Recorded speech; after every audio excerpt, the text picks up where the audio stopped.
Yeehaw! Get outside and do something. Tonight we're making campfire gumbo. What I have here is 2 chicken carcasses that are left over from the chickens I rotisserie on the campfire last night. And we're gonna boil these down and make a chicken broth. There's a little bit of Trinity and green beans and onions left in this, celery. And all that's gonna do is just give us more flavor. And these chicken carcasses are really smoky, and I Cajun injected it, so they got all that flavor. And then this is about to go on the campfire. Let's get a little more water in there.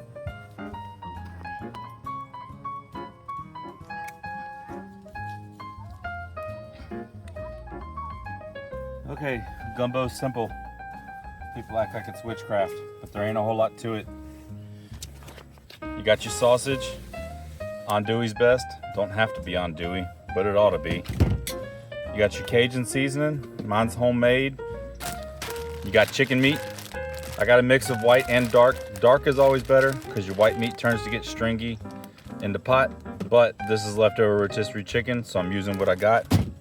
And then you got your Holy Trinity, the Father, the Son, and the Holy Spirit, aka celery, bell peppers, and onions. The difference between a regular smoked sausage and an andouille is andouille, if you can see it, it's got them big old chunks of pork in it. Regular sausage is ground pork. Andouille's got big chunks, and andouille's got more Cajun seasoning in it. All right, so we don't go all this in first, because your chicken will dry out and overcook too quick.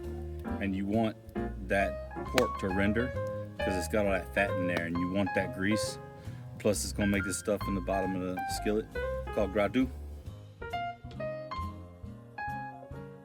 See, I got a little gradu in my skillet already. That's from what we cooked last night. That's leftover bacon drippings and some skillet potatoes. I got most of it out, but a little extra don't hurt nothing. So we're just gonna put this sausage in here right now.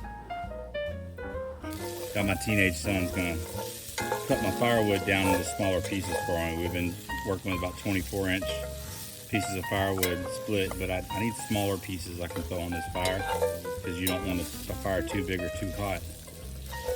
Once you get a good cooking temperature, you want to kind of maintain that.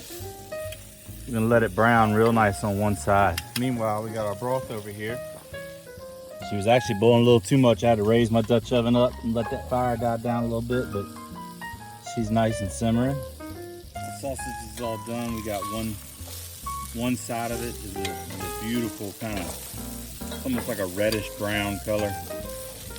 Nice and dark burn edges. We got a good black and brown layer built up on the bottom of the skillet. So what we're gonna do right now is we're gonna pull this sausage out. The chicken's already cooked. The goal here is just to let it add to that gradu in the bottom of the skillet. You kind of brown one side of it. That way all our flavors are melding together. Now this is one of the few times I actually like to go ahead and put a little Cajun seasoning in there. Just lightly dust it. That's all it takes.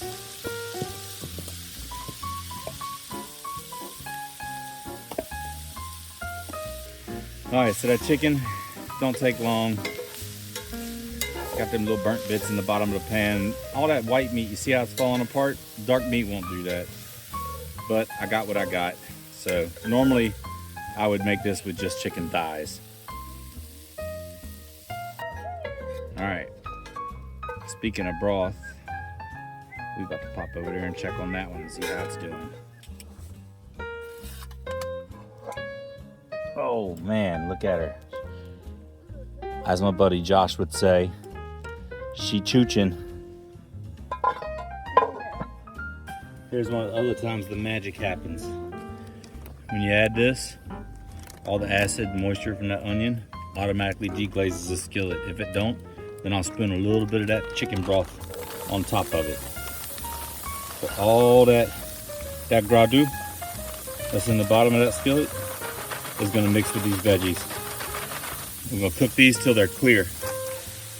Chase, come see. You said they got something big in that water? Remember how I told you to tell if there's alligators in the water? Yep, they're a rock. Yep, what happens? That's right. How much seasoning do you add, Stuart? Well, looks like you add all of it. Normally I would say till the ghost of Justin Wilson whispers in your ear and says, "That's enough, Cher."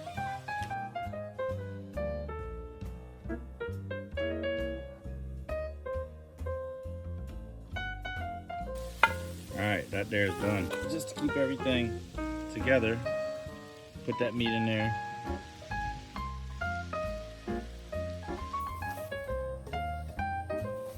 Alright, we're gonna let that set aside for just a minute because the next step is we gotta get all the bones out that broth. Then all this meat and vegetables gets added to the broth. Alright, next up, we're gonna filter all these bones out of this broth.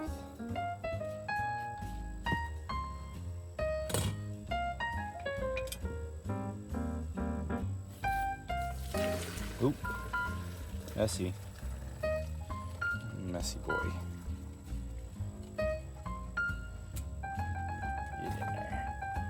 Get in there. Yeah.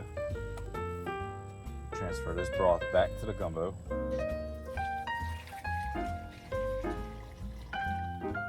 And then all our meat that we had in this skillet over here can go back in this gumbo right here. All the meat and them veggies.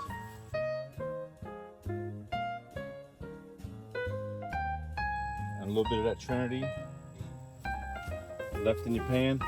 Don't worry about it. It's gonna fry right up with that roux. It ain't gonna hurt you. Give this a good stir. Usually at this point, I sprinkle a little more of my seasoning on there. But I ain't got none left. So this is gonna be what it is. I'll salt it to taste. Throw a little filet in it if you want. Now I want you to notice something about this. That gumbo right there.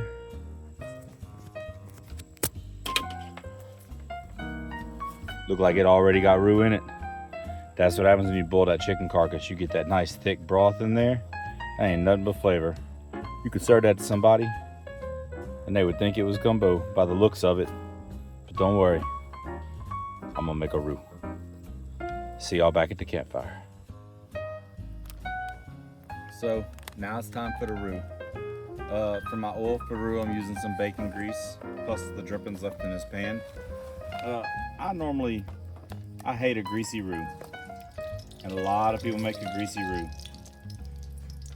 In my opinion, using too much oil to cook your roux, if your roux look like soup while you're cooking it, it's because you don't know how to ride the bike. You still need training wheels. We'll go for a 1-to-1 ratio between oil and flour. I go for a little less than that. I usually try and do maybe 3/4 cup of oil to 1 cup of flour, thereabouts. Y'all say what y'all want. I'm not from north of I-10, but I am from east of the Mississippi River, which some people would say that don't count either. But I build my gumbos backwards. I know the saying as it goes is, first you make a roux. Well, I build my gumbos upside down, and I ain't never had nobody complain. Except for the smoke in my eyes. I'm complaining about that. Woo!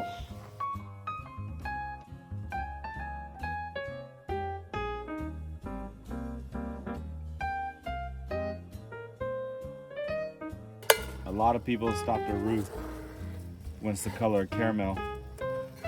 But by the time you water roux down and you add it to your gumbo, it gets a lot lighter. I like a pretty dark gumbo. So,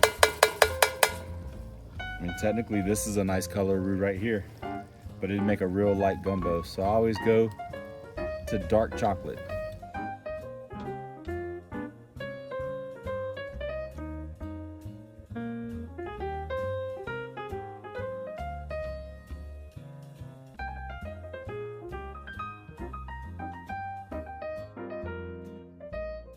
See them little bits of burnt onion in there.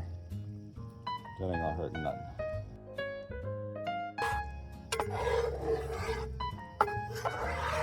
All right, let's see what this gumbo looks like in here before we add this roux. Oh, that is beautiful.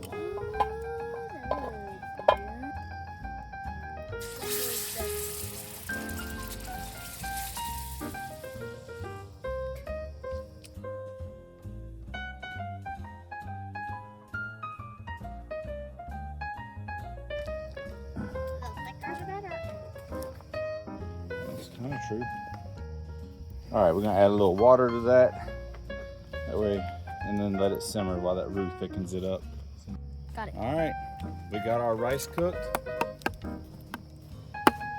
to perfection. And then the gumbo has been simmering. She done. Give her a good stir so we can see. That is a dark, thick, good gumbo. What's everybody think? It's good. Everybody say, stop making videos and let us eat, Dad. Stop making videos and let us eat, Dad. Oh yeah, let's go. What are y'all doing?